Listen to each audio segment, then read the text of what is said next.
அல்லாஹ்வுடைய பேரருளால் அவனுடைய மாபெரும் கிருபையால் அவன் நம்மீது கடமையாக்கி இருக்கக்கூடிய ஜும்மா என்கிற வணக்கத்தை நிறைவேற்றுவதற்காக நாம் இங்கே அமர்ந்திருக்கின்றோம். எல்லாம் வல்ல அல்லாஹ் ரப்புல் ஆலமீன் மனிதனை படைத்து அந்த மனிதனை பிற மனிதர்களோடு சார்ந்திருக்கக்கூடியவனாக அவனுடைய வாழ்க்கையை ஏற்படுத்தியிருக்கின்றான். எந்த ஒரு மனிதனும் பிற மனிதனுடைய தேவை இல்லாமல் இந்த உலகத்திலே தன்னுடைய வாழ்க்கையை நடத்திவிட முடியாது. அதனால்தான் மனிதர்களை சமூக பிராணி என்று குறிப்பிடுவார்கள்.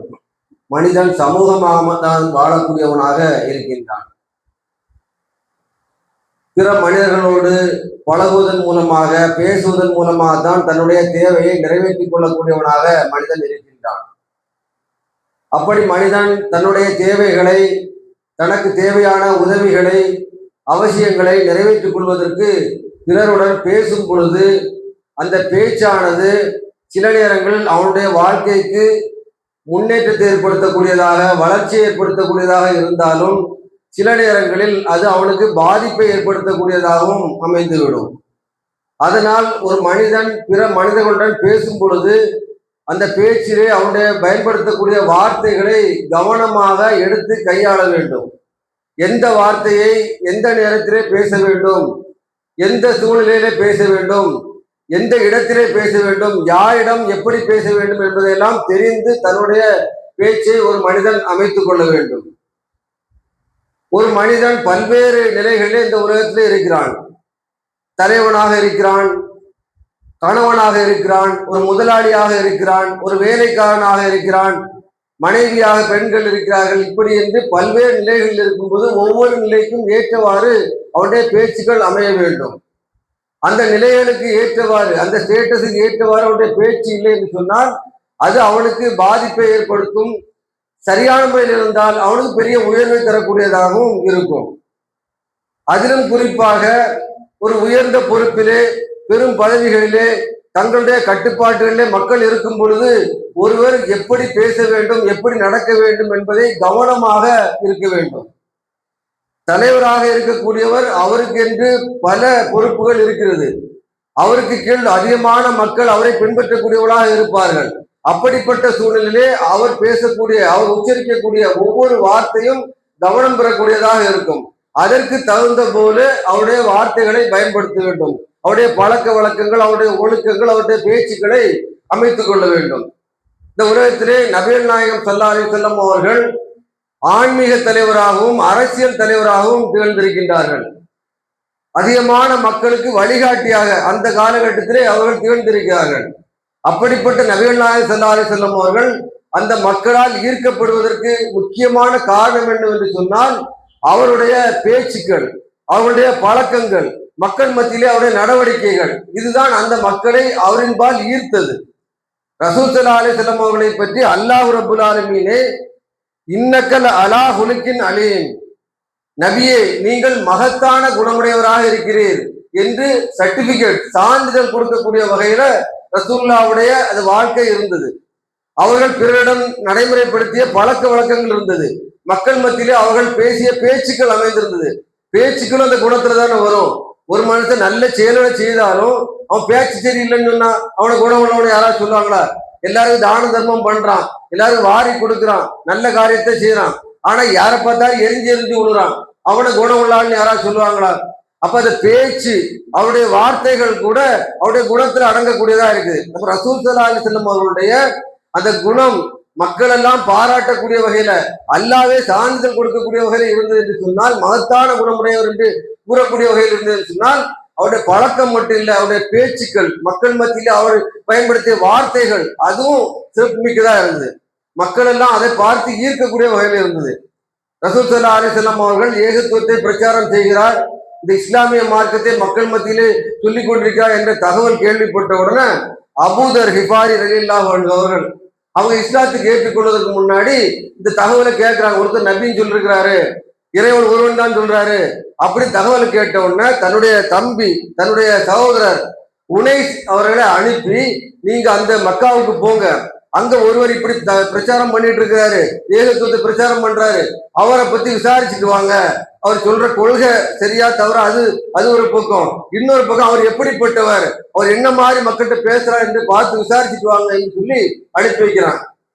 அந்த உனைஸ் அவர்கள் மக்காவுக்கு பாக்குறாங்க. பார்த்து விசாரிச்சுக்கிட்டு ரசூலுல்லாஹ்வுடைய சபைகள்லாம் அமர்ந்து எடுத்து தகவல்லாம் சேகரிச்சுட்டு தன்னுடைய சகோதரர்கிட்ட தகவலை சொல்ல வர்றாரு. என்ன செய்தி அப்படின்னு அபூதர் கேட்கிறாரு.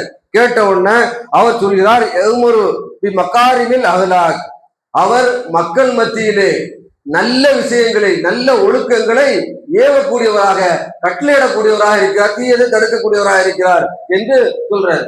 அப்ப நல்ல விஷயங்களை, நல்ல ஒழுக்கங்களை மக்கள் மத்தியிலே பிரச்சாரம் செய்யக்கூடியவராக, அதை செய்வதற்கு ஏவக்கூடியவராக அவர் இருக்கிறார், முகமது இருக்கிறார் அப்படின்னு சொல்லி அபூதர் அவர்கள்ட்ட சொன்னது பிறகு அபூதர் புரிஞ்சுக்கிறாரு. அப்ப இவர் உண்மையிலே நபின்னு சொல்ல நம்ம ஏற்றுக்கொள்ள வேண்டியதுதான், ஏகத்துவ கொள்கை ஏற்றுக்கொள்ள வேண்டியதான்னு சொல்லி ஏற்றுக்கொள்ளக்கூடிய வகையில ரசூல் ஸல்லல்லாஹு அலைஹி வஸல்லம் அவர்களுடைய அந்த பேச்சுக்கள், மக்கள் மத்தியில சொன்ன அறிவுரைகள், சொன்ன கட்டளைகள் அமைந்திருந்தது.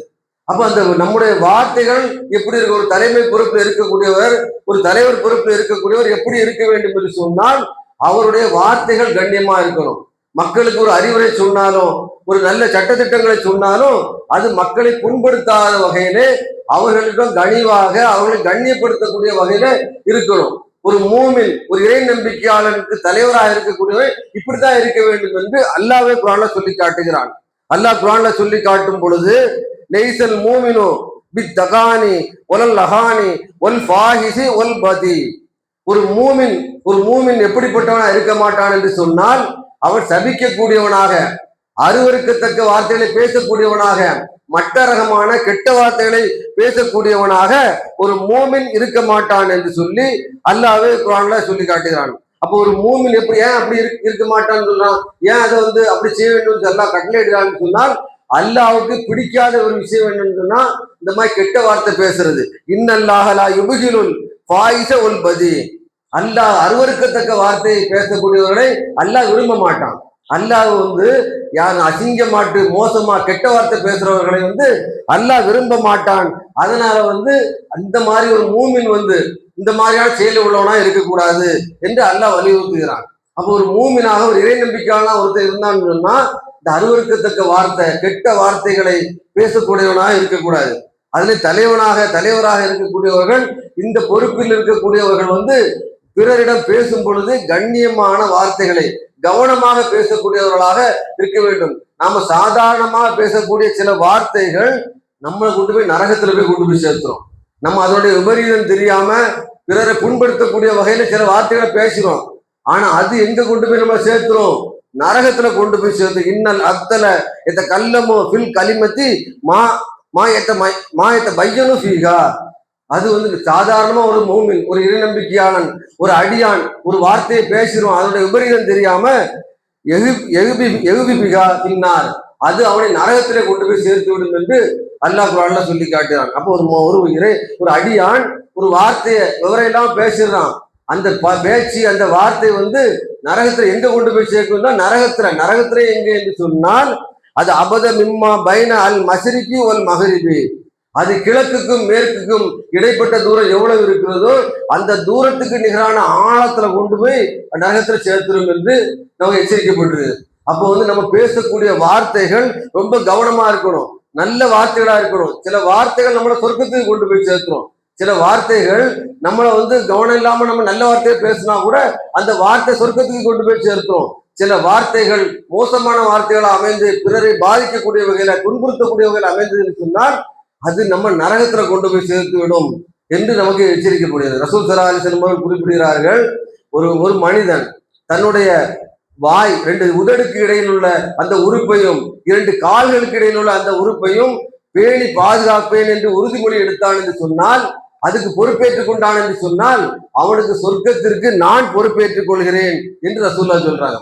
ஒருத்தர் தன்னுடைய வார்த்தைகளை கவனமாக இருந்தான் என்று சொன்னால், தன்னுடைய மர்மஸ்தானத்தை பேணி பாதுகாத்துக் கொண்டான் என்று சொன்னால் அவனுக்கு சொர்க்கத்துக்கு நான் பொறுப்பேற்றுக் கொள்வேன் என்று சொல்லி ரசூல் ஸல்லல்லாஹு அலைஹி வஸல்லம் அவர்கள் உறுதிமொழி கொடுக்கிறார்கள். அந்த அளவிற்கு நம்முடைய வார்த்தைகள், நம்முடைய பேச்சுக்கள் கவனமாக இருக்கணும். ஒரு மனிதனை அதிகமாக நரகத்திற்கு கொண்டு போய் சேர்க்கிறதற்கான காரணம் எது என்று ரசூல்லாவோட வினவப்படும் பொழுது, கேட்கப்படும் பொழுது ரசூல்லா சொன்னா அப்போ இதே தான் சொல்றாங்க, அவனுடைய வாயும் அவனுடைய மர்மஸ்தானமும் தான், அதுதான் அது முக்கியமான விஷயம். இந்த ரெண்டு தான் அவனை நரகத்துக்கு அதிகமாக கொண்டு போய் சேர்க்கும் என்று சொல்லி ரசூல்லா எச்சரித்திருக்கிறார்கள். அப்ப இதுல கவனமாக இருக்க, நம்முடைய பேச்சுக்கள், நம்முடைய வார்த்தைகள், நம்முடைய நடவடிக்கைகளை விட இந்த பேச்சுக்கள் வந்து மிக முக்கியமானதாக இருக்கிறது. அது ரொம்ப கவனமா இருக்கு. அதுலேயும் வந்து பெரிய பொறுப்புகள், பெரிய பதவிகள், ஒரு அதிகாரத்தில் இருக்கக்கூடியவர்கள் வந்து இந்த வார்த்தைகளை கவனமா யூஸ் பண்ணும். நம்ம அதிகாரத்தில் இருக்கிறோம் என்பதற்காக வேண்டி ரொம்ப மோசமான வார்த்தைகளை நாம பயன்படுத்திடக்கூடாது. ரசூல் ஸல்லல்லாஹு அலைஹி வஸல்லம் அவர்கள் வந்து இதை கடுமையா கண்டிச்சிருக்கிறாங்க. ஒரு தடவை அபூதர் ரலியல்லாஹு அன்ஹு அவர்கள் அவங்க வந்து அவங்க அந்த ஹதீஸை அறிவிக்கிறது மௌரூர் என்று சொல்லக்கூடியவர் அறிவிக்கிறாங்க. அது தன்னுடைய வேலையாளும் அவரும் ஒரே மாதிரியான ஆடை அணிவிச்சுட்டு வர்றாங்க. இது அந்த மௌரூர் என்பவர் பார்க்கிறாரு. பார்த்துட்டு அபூதர் வந்து கொஞ்சம் வசதியான ஆளு, அவர் வேலையாள், அவருக்கு வேலை பார்க்குறாரு. இவருக்கு அதே ஆடையை அவர் அணிஞ்சிட்டு வர்றாரு, என்ன இது அப்படின்னு சொல்லிட்டு அவரை கூப்பிட்டு விசாரிக்கிறாங்க. நீங்க வந்து வசதியான ஆளு, நீங்க ஒரு நல்ல விலை உயர்ந்த ஆடை அணிங்கிறீங்கன்னா அதுல ஒரு நியாயம் இருக்கும். உங்க வேலைக்காரன் உங்க எம்ப்ளாயிக்கு இதே மாதிரியான நீங்க ஆடையை கொடுத்துருக்கிறீங்களா, இது எப்படி அப்படின்னு சொல்லி கேட்கிறாங்க. கேட்ட உடனே அபூதர் சொல்றாரு, என்னுடைய வேலைக்காரன் வந்து ஒரு தடவை நான் ஒரு வேலையை சொல்லும் பொழுது தப்பா செஞ்சுட்டான். அந்த தப்பா செஞ்ச உடனே நான் பார்த்து கோபம் அதிகமாகி அவனை திட்டேன். திட்டுறேன்னா எப்படி திட்டேன், அம்மாவை திட்டேன்.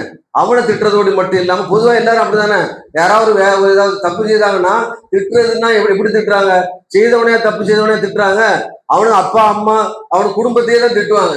இது எல்லாத்துக்கும் பழக்கம். இவரும் அதே மாதிரி என்ன பண்ணிடுறாரு, அவரை திட்டாம அவருக்கு அம்மாவை திட்டிடுறாரு. திட்டுன உடனே அந்த ஆளுக்கு ரொம்ப வருத்தமாயிட்டு, என்ன திட்டினாலும் பரவாயில்ல எங்க அம்மாவை திட்டாருன்னு சொல்லி நேரே ரசூல்லாட்ட போயிட்டு கம்ப்ளைண்ட் பண்றாரு. இவர் என்ன எங்க அம்மாவை திட்டி போட்டாரு, நான் வந்து வேலை பார்க்குறேன், தப்பா தான் செய்த வேலையை, ஆனாலும் என்ன அம்மாவை திட்டக்கூடாதுல்ல, இது எப்படி நியாயம்னு சொல்லி அவர் முறையிடுறாரு. ஒன்னு ரசூல்லா அபூதர் அவர்களை கூப்பிடுறாரு. கூப்பிட்டு ரசூல்லா சொல்ல, இன்னக்க இம்ரவுன் தீக்க ஜாகிலியா, நீ என்ன அறியாமை காலத்துல உள்ள மனுஷன் மாதிரி ஆயிட்டியா, திரும்ப அந்த ரூட்டுக்கே போக போறியா, நீ அங்கிருந்து திரும்பி நல்ல பாதைக்கு வந்துட்ட, வந்த பிறகு இந்த அம்மாவை திட்டுறது அப்பாவை திட்டுறது இந்த மாதிரி கடந்த காலத்து மக்கள் செய்யக்கூடிய, அறியாமை கால மக்கள் செய்யக்கூடிய மோசமான செயலையா நீ செய்கிறாய் என்று சொல்லி ரசூல் ஸல்லல்லாஹு அலைஹி வஸல்லம் அவர்கள் அபூதர் அவர்களை திட்டி கொடுத்து அவரை கண்டித்து கொண்டு ரசூல்லா அவர்களுக்கு அறிவுரை சொல்றாங்க. ஈவானுக்கும் அவனுக்கும் ஜாலமுல்லாஹு தகுத்த, இந்த வேலைக்காரர்கள் என்பவர்கள் வந்து உங்களுடைய சகோதரர்கள், நீங்க வேலைக்கு வச்சிருக்கீங்கிறதுக்காக வேண்டி அவங்களை அடிமைமா நினைச்சிடாதீங்க, அவங்க உங்களுடைய சகோதரர்கள். அல்லாதான் உங்களை அவர்களை உங்களுக்கு கட்டுப்படுத்தி வச்சிருக்கிறான், அல்லாத இவங்க உங்களுக்கு வேலை செய்யணும்னு கட்டுப்படுத்தி வச்சிருக்கிறான். அதனால நீங்க அவங்க மேல ஆதிக்கம் செலுத்திடக்கூடாது. நீங்கள் என்ன உணவு சாப்பிடுகிறீர்களோ அந்த உணவை அவங்களுக்கும் கொடுங்க, நீங்க என்ன ஆடை உடுக்கிறீர்களோ அந்த ஆடை அவர்களுக்கு கொடுங்க, அவங்களுக்கு கடினமான வேலைகளை சுமத்திராதீங்க, கஷ்டப்படுத்தி அவங்களை வேலை வாங்கிறாதீங்க. அப்படியே கஷ்டமான வேலைகளை அவங்களுக்கு கொடுக்க வேண்டி இருந்ததுன்னா கூட சேர்ந்து நீங்களும் செய்யுங்க, கொஞ்சம் ஷேர் பண்ணிவிடுங்க வேலையை. அது இல்லாம அவனை மட்டும் வேலை செய்ய வச்சு கஷ்டப்படுத்திட்டு வெளியே நின்று வேடிக்கை பார்க்காதீங்க என்று சொல்லி ரசூல் ஸல்லல்லாஹு அலைஹி வஸல்லம் என்னை கண்டித்தார்கள். அன்னையிலிருந்து என்னுடைய வேலைக்காரருக்கு வந்து நான் என்ன சாப்பிடணும் அதை தான் கொடுக்குறேன், என்ன ஆடை நான் அணிகிறேனோ அதை தான் அவருக்கு அணிய கொடுக்கிறேன் என்று சொல்லி அபூதர் அவர்கள் அவர்கள் கூறியதாக அந்த செய்தியை பார்க்க முடியாது. அப்ப நம்ம கீழே வேலை பார்க்கறாங்கிறதுக்காக வேண்டி நம்ம அசிங்கமா பேசிடக்கூடாது, மோசமா பேசிடக்கூடாது. நம்மகிட்ட சம்பளம் வாங்குவது கூடிய தானே, என்கிட்ட சம்பளத்தை வாங்கிட்டு இப்படிதான் நடப்பியான்னு சொல்லி நம்ம மோசமா பேசிவிடக்கூடாதுன்னு சொல்லி ரசூல் ஸல்லல்லாஹு அலைஹி வஸல்லம் அவர்கள் சொல்லக்கூடிய இந்த பாடத்திலிருந்து நம்ம தெரிய வேண்டிய படிப்பினை இருக்குது. அப்ப நம்ம கீழே இருக்கக்கூடியவர்கள் யார், கணவனா இருக்கான் மனைவியை பார்த்து மோசமா திட்டிடக்கூடாது, நம்ம பொண்டாட்டி தானே நம்ம மனைவி தானே மோசமா திட்டிடக்கூடாது. நமக்கு அவங்க மேல ஆதிக்கம் இருந்தாலும் அவர்களுக்கு கொடுக்க வேண்டிய கண்ணியத்தை நம்ம கொடுக்கணும். அந்த வார்த்தைகளை கவனமாக நம்ம பிரயோகிக்கக்கூடியவர்களாக நாம இருக்க வேண்டும் என்பது இந்த செய்திகளை நம்ம பார்க்க முடியுது. அது மட்டும் இல்லை, சில நேரங்கள்ல வந்து நாம வந்து சில பேர்கிட்ட சில விஷயங்களை பேச போகும்போது அவங்க கொஞ்சம் மோசமானவனா இருந்தான்னு சொன்னா அப்படிப்பட்டவர்கள்ட்ட வந்து திரும்ப நம்ம வழியை போய் ஆர்குமெண்ட் பண்ணி பேசி சண்டை போடுறது வந்து மார்க்கம் அனுமதிக்கல. இந்த பேச்சுக்கள் வந்து நம்ம கீழே உள்ளவர்கள்ட்டையும் கடினமா பேசக்கூடாது, நமக்கு மேல ஒருத்தர் நமக்கு ஆதிக்கம் செலுத்திக்கிட்டு நம்மகிட்ட சண்டை போட்டு நம்மகிட்ட ஏதாவது பிரச்சனை பண்ணு ஒருத்தர் வர்றான், அவங்கிட்ட என்ன பண்ணணும்னு சொன்னா அவங்கிட்ட நம்ம உன் செயல் உனக்கு ஏன் செயல் எனக்கு என்று சொல்லி அவன்கிட்ட வந்து நம்ம அதை அந்த இது வந்து அவன்கிட்ட அவாய்ட் பண்ணிட்டு போறதை நம்ம பார்க்கணும். நம்ம அவன்கிட்ட போய் ஆர்கியூ பண்ணி சண்டை போட்டு பிரச்சனை பண்ணி நம்ம மோசமானவனா போயிடக்கூடாது. நம்ம தரத்தை தாழ்த்திடக்கூடாது, அவன் தரத்துக்கு நம்ம கீழே போகணுமோ நினைச்சிடக்கூடாது என்பதை சில ஒரு செய்தியில பார்க்க முடியாது. ரசூல் ஸல்லல்லாஹு அலைஹி வஸல்லம் அவர்கள் காலத்துல வந்து சம்பவம் தான். ஒரு அந்த மது, அந்த போதைப் பொருள்லாம் வந்து தடை செய்யப்படுவதற்கு முன்னாடி உள்ள அந்த வசனம் இறங்க முன்னாடி உள்ள சம்பவம். ஹம்சா ரலியல்லாஹு அன்ஹு வந்து நல்ல போதையில இருக்கிறாங்க, மது அருந்திட்டு இருக்கிறாங்க. அப்போ வந்து அலி ரலியல்லாஹு அன்ஹு வந்து ஒரு கொழுத்த ஒட்டகத்தை வளர்த்துட்டு இருந்தாங்க. கொழுத்த ஒட்டகம் நல்ல செழிப்பா அவங்க ஆசையோடு நல்ல பாசத்தோடு வளர்த்துருக்கிறாங்க. இவங்க நல்ல போதையில இருக்கிற டைம்ல ஒரு பெண்மணி வந்து அவரை உசுப்பேத்துற மாதிரி பாட்டு பாடிடுறாங்க. நல்ல கொழுத்த ஒட்டகம் 2 நிக்குது, ஒரு கை பாருங்க ஹம்சாவே அப்படின்னு சொல்லிட்டு பாட்டு பாடிட்டாங்க. இவரு அந்த போதையில இருந்தோடனே உசுப்பேத்தி விட்ட உடனே அந்த இதுல வந்து அப்படியே ஒரு வாழை எடுத்துட்டு போய் 2 ஒட்டகத்தையும் வெட்டி சாய்ச்சிட்டாரு. அந்த இதுல உசுப்பு யாரு சில பேருக்கு ஏதாவது உசுப்பேத்தி விட்டா எதாவது செய்திருவாங்க. நீங்க யார் தெரியுமா அப்படின்னு சொன்னா அந்த வேலையை செய்திருவாங்க. இவர் ஏற்கனவே போதையில இருக்காரு, மனநிலை சரியில்லாம இருக்காரு. அந்த நேரத்துல சொன்ன உடனே என்ன பார்த்து ஒரு பொம்பளை இப்படி சொல்லிட்டானே அப்படின்னு சொல்லிட்டு வாழை எடுத்துட்டு போய் வெட்டிட்டாரு, 2 ஒட்டகத்தையும் வெட்டிட்டாரு. அலி ரலியல்லாஹு ரொம்ப கவலையா போச்சு. சரி, நம்ம எவ்வளவு பாசத்தோடு வளர்த்த விட்டோம் அப்படின்னு சொல்லி ரசூல்லாட்ட போய் முறையிடுறாங்க. ரசூல்லா உடனே கண்டிக்கிறதுக்காக அவர்கிட்ட ஹம்சாட்ட வர்றாங்க. ஹம்சா வயதுல மூத்தவர். ஹம்சாட்ட வந்து கண்டிக்கிறதுக்கு வந்து என்ன இப்படி பண்ணிட்டீங்க அப்படின்னு கேட்ட உடனே அவர் என்ன பண்றாரு, அவர் நிற்கிற நிலைமை என்ன, இதை கேட்கக்கூடிய சூழ்நிலை இருக்காரு, அவரே போதையில இருக்காரு. அவர் சொல்லிடுறாரு ரசூல்லாவை பார்த்து ஹல் அந்தும் இல்லா அபீத்துன் ஆபாய் அப்படின்னு சொல்லி ரசூல்லாவுடைய குடும்பத்தையே பேசிட்டாரு. குடும்பத்தை ஒரு இந்த வார்த்தைகளும் பேசிடுறாரு. பேசின உடனே ரசூல்லாவுக்கு ஒண்ணுமே சொல்ல முடியல.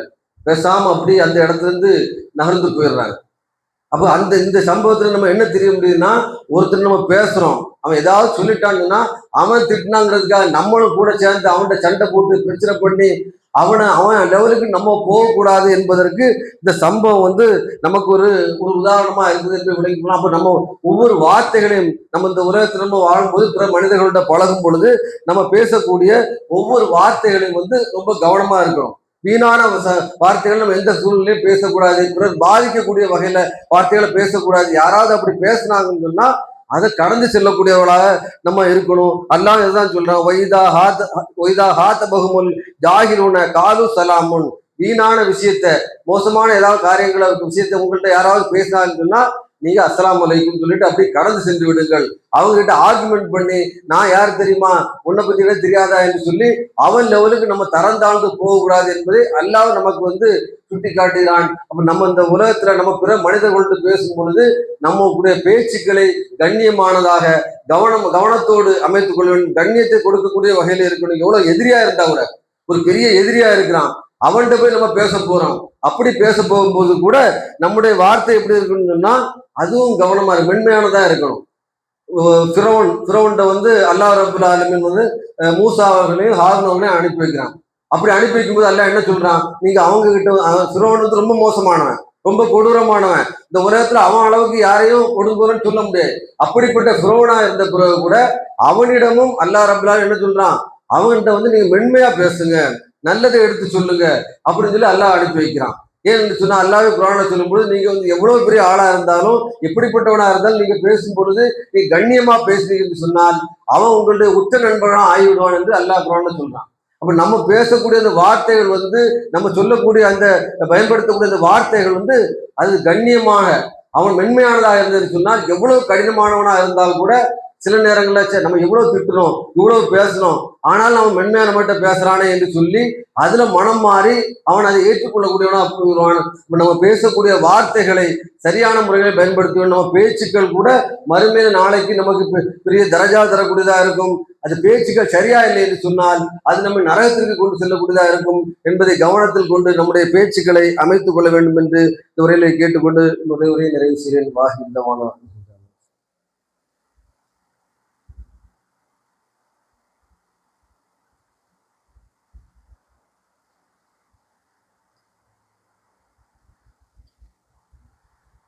அல்ஹம்துலில்லாஹி ரப்பில் ஆலமீன் வஸ்ஸலாத்து வஸ்ஸலாமு அலா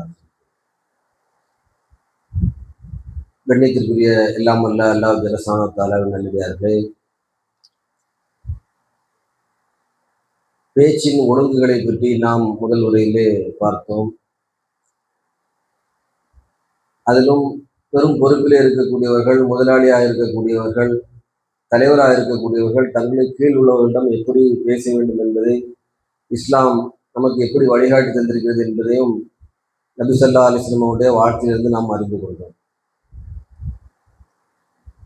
முதலாளியாக பெரும் பொறுப்பில் இருக்கக்கூடியவர்களுடைய பேச்சு எப்படி அமைந்திருக்க வேண்டுமோ அதே போன்று வேலைக்காரர்களாக கீழ்நிலையில் இருக்கக்கூடியவர்களும் தங்களுடைய பேச்சுகளை கவனமாக அமைத்துக் கொள்ள வேண்டும்.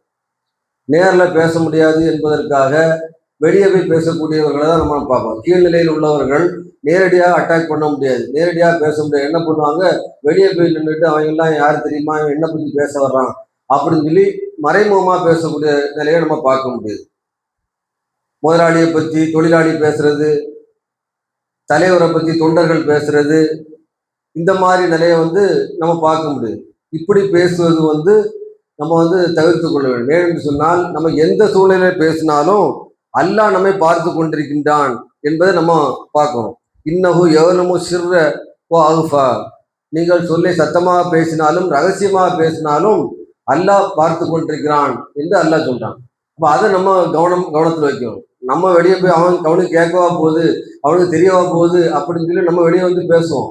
ஆனா அதை அல்லாஹ் பார்த்து கொண்டிருக்கின்றான் என்பதை நம்ம கவனித்து, இது மறுமையில அல்லாஹ் நம்மகிட்ட கேள்வி கேட்பான் என்பதை நம்ம கவனத்தில் வைக்கணும். மா எல்ஃபிலோ மின் கவுலின் இல்லா லதேஹி ரகீபுன் அதீத்.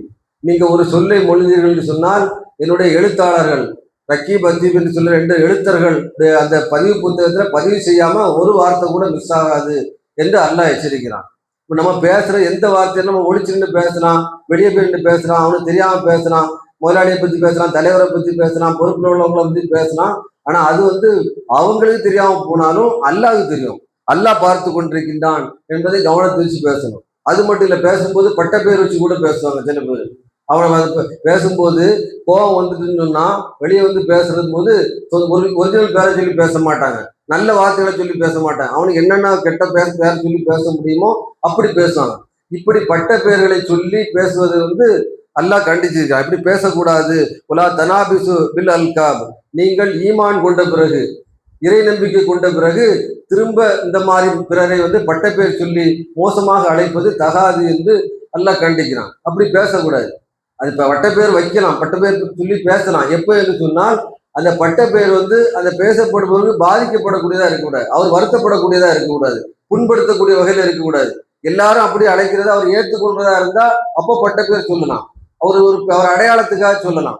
ரசூல்லா கூட அந்த மாதிரி அடையாளப்படுத்துறதுக்கு சொல்றாங்க. ரசூல் ஸல்லல்லாஹு அலைஹி வஸல்லம் அவர்கள் ஒரு தடவை தொழுகை நடத்துறாங்க. தொழுகையில தொழுகை குறைச்சிடறாங்க, 4 ரக்காத்தை குறைச்சி தொழுகிறாங்க. தொழுது முடிச்ச உடனே பின்னாடி ஒருத்தர் சொல்ற, யார சொல்ல தொழுகை ஏதாவது குறைஞ்சிட்டுதா அப்படின்னு சொல்லி கேட்கறாங்க. இல்ல அப்படிலாம் குறையல, எப்பவும் போலதான்.